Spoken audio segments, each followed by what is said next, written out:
तो ये यहाँ पे एक क्वेश्चन है, जो आपके एनसीईआरटी का क्वेश्चन है।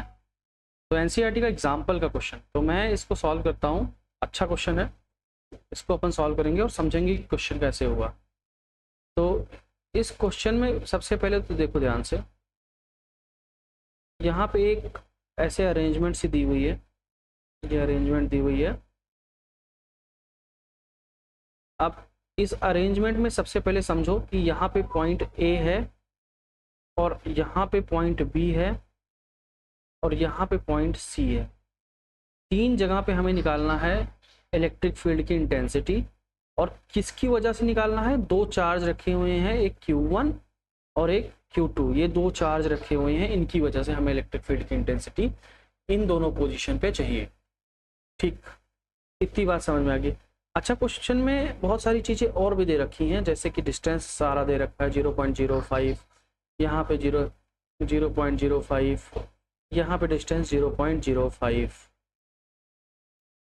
And this position is kind of this, and ये 0.1 मीटर है आपका डिस्टेंस। अच्छा, यहाँ तक की बात आपको अगर क्लियर हो गई हो तो अब हमें क्या करना है? सबसे पहले लेट से एक 1 बाई 1 फाइंड आउट करते हैं। लेट से सबसे पहले हमें ए नंबर फाइंड आउट करना है। अच्छा, एक और चीज़ हमें पता है, तो ये पता है कि यहाँ पे जो Q1 चार्ज है, इसकी वैल्यू पॉजिटिव में 10 के पावर -8 है और इसकी वैल्यू 10 के पावर में -8 है, लेकिन ये निगेटिव साइन के साथ है। यहाँ तक चीज सब पता चल गई। तो अब ए पर देखो, एक तो सबसे पहले अब हमें ना डायरेक्शंस पे काम करना पड़ेगा। डायरेक्शन का मतलब हो गया कि जो इस पॉइंट पे है Q1 की वजह से इलेक्ट्रिक फील्ड की डायरेक्शन दूर की तरफ जाएगी, सॉरी दूर की तरफ जाएगी, और इसमें भी ये खींचेगा अपनी तरफ, E2 जाएगा। ठीक है, तो E एट A सबसे पहले आपका निकालना पड़ेगा, वो हो जाएगा E1 की ए पे 1 की वजह से, और सॉरी इसको ऐसे लिखेंगे E due to 1 on A और E due to 2 on A। समझ आया? दोनों लिखेंगे और दोनों एक ही डायरेक्शन में है, ये दोनों एक ही डायरेक्शन में है। तो फॉर्मूला आपने क्या पढ़ा है इलेक्ट्रिक फील्ड की इंटेंसिटी का पॉइंट चार्ज के लिए? KQ डिवाइडेड बाई R², ये आपने पढ़ रखा है ऑलरेडी। तो अब ध्यान से देखो, E1 है, K की वैल्यू 9 इंटू 10⁻9, Q की वैल्यू क्वेश्चन में दे रखी है 1 की वजह 10 के पावर -8 अपॉन में इसके बीच में डिस्टेंस है 0.05 का होल स्क्वायर। और सेम यही आपको इधर भी है 9 इंटू 10⁻9 और ये है 10⁻8। अच्छा, अब आप बोलोगे कि सर यहाँ पे तो नेगेटिव चार्ज था, यहाँ पे नेगेटिव चार्ज था, उसके बाद भी आपने यहाँ पे नेगेटिव नहीं लिखा। नेगेटिव हमारा बैलेंस हो जाता है अगर हमने उसकी डायरेक्शन को शो कर दिया। तो हमने ऑलरेडी डायरेक्शन शो कर दिया, इसलिए हमारा नेगेटिव चार्ज वहाँ नेगेटिव लिखने की जरूरत नहीं है। तो यहाँ से 0.05 इंटू 10⁻2, यहाँ तक की चीज़ क्लियर है।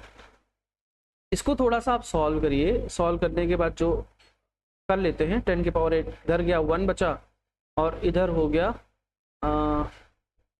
90 हो गया अपॉन 525 इंटू 10⁻⁻4 हो गया। और सेम ये भी वैल्यू है, इसलिए मल्टीप्लाई में 2 कर दिया हमने। ठीक है, तो 5 से हमने इसको मल्टीप्लाई किया तो 5 जा आया, और तो कितना हो जाएगा? 18 आ जाएगा, 18 5 जा। तो ये हो गया 36 डिवाइडेड बाई 5 इंटू 10⁻⁻4 आ जाएगा। और इसको आपने सॉल्व किया तो 5 7 35 और ये आ जाएगा 5 दूनी 10, 7.2।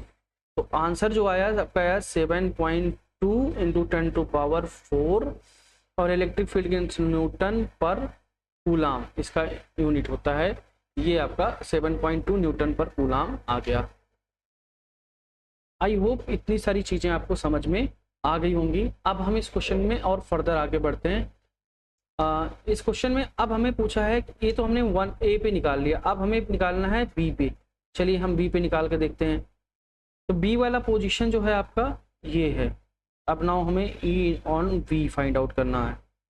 तो इस पे लगेगा E1 पे लगेगा B की वजह से, इधर दूर सॉरी ये जो है दूर जाएगा, भेजेगा।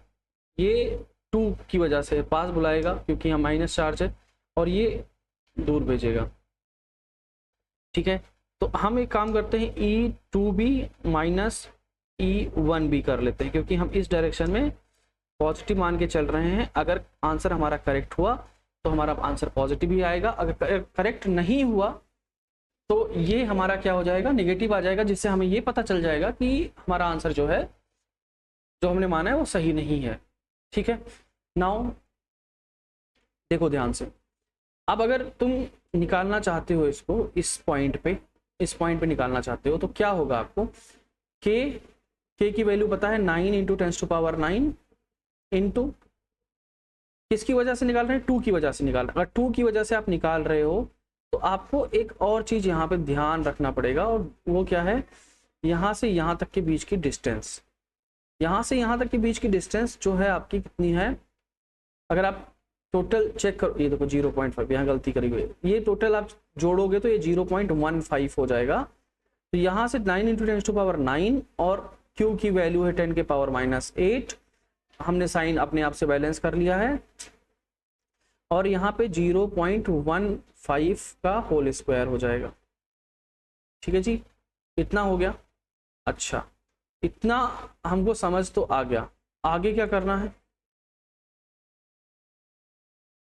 आगे हमें करना क्या है, आगे ये करना है, माइनस लगाना है, और माइनस लगा के क्या लिखना है, 9 इंटू 10⁻9 इंटू 10⁻⁻8 अपॉन में 0.05 इंटू 10⁻10 सॉरी 0.05 के पावर होल स्क्वायर। इतना समझ आया।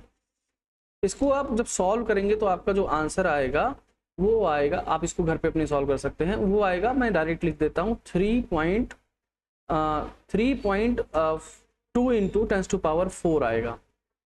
तो यानी कि हमारा के जो डायरेक्शन हमने माना था वो गलत हो गया, तो हमारा जो डायरेक्शन है वो इधर की तरफ आएगा। ये चीज़ हम समझ लेंगे और आंसर आ जाएगा 3.2 इंटू 10⁻4 न्यूटन पर कूलम। ये हमारा सेकेंड पार्ट सॉल्व हो गया। अब बात फंसती है थर्ड पार्ट की। थर्ड पार्ट के लिए हम दोबारा डायग्राम बना लेते हैं। यहाँ पे ये हमारा थर्ड पार्ट है। तो थर्ड पार्ट में लेट्स एज्यूम कि आपका जो चार्ज है, एक बार यहाँ Q1 है, यहाँ Q2 है, Q2 निगेटिव है और ये पॉजिटिव है। तो ये इसकी वजह से इलेक्ट्रिक फील्ड इस डायरेक्शन में आएगा 1 की वजह से, E1 on C, E1 on C इधर आएगा, और E2 ऑन C इधर बुलाएगा। तो इसका जो फाइनल रिजल्टेंट है मेरे बच्चे, वो इस डायरेक्शन में कहीं पे आएगा। फाइनल रिजल्टेंट आपका इस डायरेक्शन में आया। अब देखो, ये एंगल 60, ये एंगल 60, ये एंगल 60 है ना। तो ये एंगल कितना आएगा, ये भी आएगा आपका 60 और ये भी आएगा आपका 60। ठीक है, तो आपका जो E ऑन C टोटल आ जाएगा, वो इसका कंपोनेंट आपको लेना पड़ेगा इस डायरेक्शन में, तो वो हो जाएगा E1C cos 60।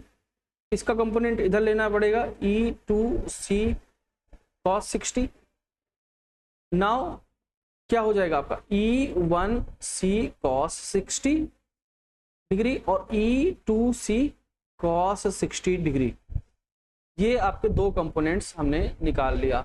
अब E1C की वैल्यू कैसे निकालोगे, उसको निकालने के लिए आपको ये डिस्टेंस पता है 0.1, ये 0.1 निकल जाएगा हमारा। कैसे निकलेगा, डायरेक्शन अगर आपने शो कर दिया तो नेगेटिव साइन लगाने की जरूरत नहीं है चार्ज का, ये बात मैं कई बार बोल चुका हूँ। तो 9 इंटू 10⁻9 10⁻⁸ डिवाइडेड बाई 0.1 का होल स्क्वायर, और साइन cos 60 की वैल्यू होती है 1/2, और इसका हम ना डबल कर देंगे क्योंकि सेम ये भी वैल्यू सेम ही आएगा, आप देख लेना ध्यान से, डबल कर देंगे।